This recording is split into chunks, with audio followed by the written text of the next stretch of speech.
इस वीडियो में हम प्रोसेस ऑफ रेस्पिरेशन पढ़ेंगे। प्रोसेस ऑफ रेस्पिरेशन 2 फेजेस में कंप्लीट होता है, इनहेलेशन एंड एक्सेलेशन।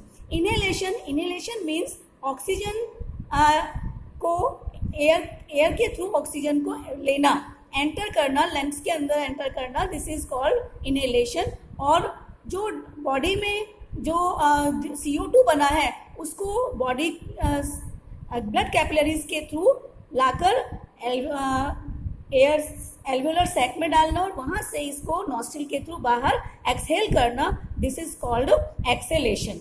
तो इनहेलेशन प्रोसेस में जो डायफ्राम है, ये डायफ्राम ये थोड़ा सा डोम शेप में नीचे की ओर आ जाता है, कॉन्ट्रैक्ट हो जाता है, और रिब्स जो है वो ऊपर की ओर उठ जाती है, जिससे कि हमारी थोरेसिक कैविटी का या थोरेसिक चैम्बर का जो वॉल्यूम है वो इंक्रीज हो जाता है।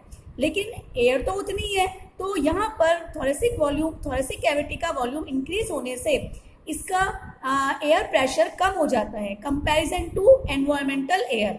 तो हमेशा हम जानते हैं कि एयर हमेशा हाई प्रेशर से लो प्रेशर की ओर मूव करती है। तो एनवायरमेंट की में जो एयर है उसका प्रेशर अंदर के अकॉर्डिंग ज़्यादा होगा, तो एयर रश इन होगी, यानी कि बाहर से अंदर की ओर एंटर होगी।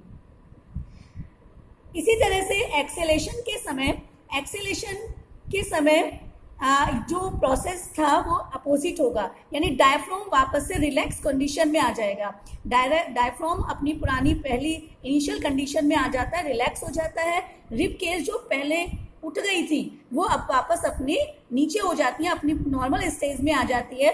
इस समय जो थोरेसिक कैविटी है, थोरेसिक चैम्बर है, उसका जो वॉल्यूम है वो कम हो जाता है।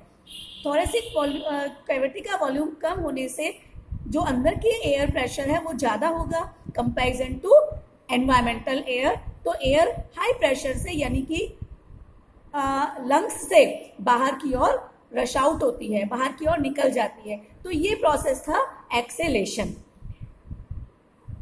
जनरली डिफ्यूजन मेथड के थ्रू ऑक्सीजन एक बॉडी के सभी ऑर्गन्स तक पहुंचती है, लेकिन ये जो ऑर्गेनिज्म जिनका बॉडी का साइज बड़ा होता है तो उसमें डिफ्यूजन मेथड के थ्रू सभी बॉडी पार्ट्स तक ऑक्सीजन ट्रांसपोर्ट नहीं हो सकता।